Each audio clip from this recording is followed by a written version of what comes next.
Hello everyone. इस video में हम लोग इंस्ट्रक्शन एंड इंस्ट्रक्शन फॉर्मेट के बारे में पढ़ेंगे। तो इंस्ट्रक्शंस क्या होते हैं? इंस्ट्रक्शंस कमांड्स आप कह लो, या जो सीपीयू को दिया जाता है एग्जीक्यूट करने के लिए।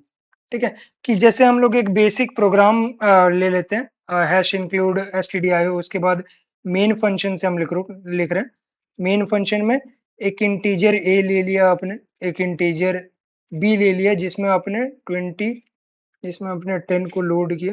ठीक है, एक इंटीजर सी ले लिया आपने और सी के अंदर ए इंटू बी कर दिया और प्रिंट आपने सी को परफॉर्म कर दिया। फिर बाकी के ये बस बेसिक मैंने लिखा है।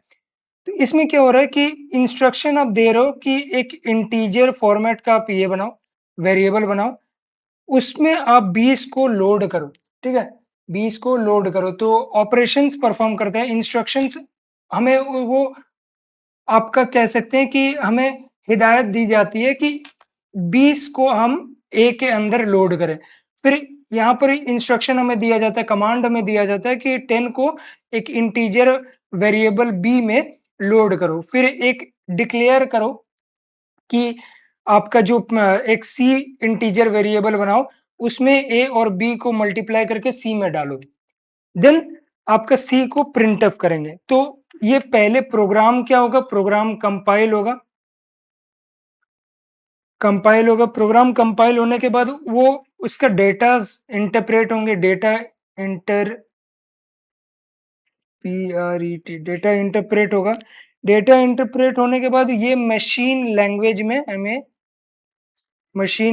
में कन्वर्ट होगा और मशीन लैंग्वेज में कन्वर्ट होके आपका वो इंस्ट्रक्शंस सीपीयू को तब समझ में आता है। ठीक है, क्योंकि ये तो सीपीयू को समझ में नहीं आएगा, बाइनरी फॉर्मेट में सीपीयू को समझ में आता है।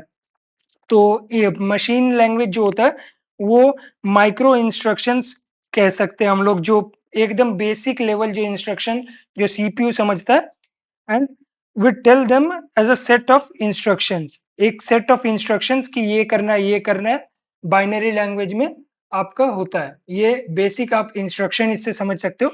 इंस्ट्रक्शन फॉर्मेट क्या है? एक तरीका इंस्ट्रक्शंस को दर्शाने का, जो कि बाइनरी में लेआउट किया जाता है। इसका आप फॉर्मेट अगर देखोगे तो पहले आता है मोड। ठीक है, मोड। देन आपका आता है ऑपकोड। देन आता है आपका ऑपरेंड्स।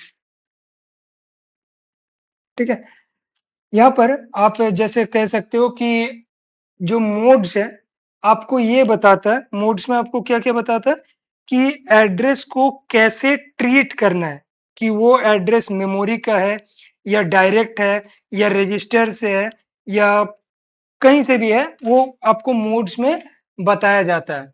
ठीक है, नेक्स्ट आपका ऑपकोड, क्या ऑपरेशन करना है। ऑपरेशन कोड भी आप इसको फुल फॉर्म में अगर कहो तो ऑपरेशन कोड कहते हैं। उसके बाद ऑपरेशन कोड जैसे ऐड, मल्टीप्लाई, मूव, यहाँ पर आपके आ जाते हैं ऐड, मल्टीप्लाई, मूव, या ये एमओवी होगा, सॉरी। ये सारे आपके ऑप कोड्स हो जाते हैं कि क्या ऑपरेशन परफॉर्म करना है सीपीयू को, हम लोग वो डायरेक्ट करते हैं, इंस्ट्रक्ट करते हैं। ठीक है, ऑपरेंड्स आपके 3 या 4 तरह के आप कह सकते हो। एक zero operand, zero address instruction, एक आपका 1 एड्रेस इंस्ट्रक्शन, एक आपका 2 एड्रेस इंस्ट्रक्शन और एक आपका 3 address instruction. Zero address instruction हम लोग किस में पढ़ेंगे? जीरो एड्रेस इंस्ट्रक्शन पढ़ेंगे स्टैक ऑर्गेनाइजेशन में। ठीक है, 1 एड्रेस पढ़ेंगे हम लोग, जो आपका सिलेबस में नहीं है, जो मेंशन्ड नहीं है सिलेबस में, सिंगल एक्यूमुलेटर ऑर्गेनाइजेशन में। और उसके बाद 2 एंड 3 हम लोग पढ़ेंगे GRO, that is general register organization में। ठीक है, यहाँ पर क्या होता है, ऑपरेंड्स आपके जैसे जीरो हम लोग पूरा डिटेल में जानेंगे, यहाँ पर आप बस जान लो कि यहाँ ऑपरेंड्स में एक होगा आपका सिंगल एक्यूमुलेटर में।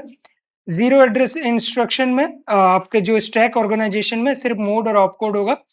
बाकी ये नहीं होगा, ऑपरेंड्स नहीं होंगे, 0 होंगे वहाँ पर, और 2 और 3 ऑपरेंड्स एड्रेस इंस्ट्रक्शंस होंगे GRO, that is general register organization में। तो नेक्स्ट वीडियो में हम लोग जीआरओ के बारे में इन डेप्थ पढ़ेंगे, फिर हम लोग पढ़ेंगे स्टैक ऑर्गेनाइजेशन के बारे में। तो that's all from this video. मिलते हैं नेक्स्ट वीडियो में। Till then stay safe, be safe.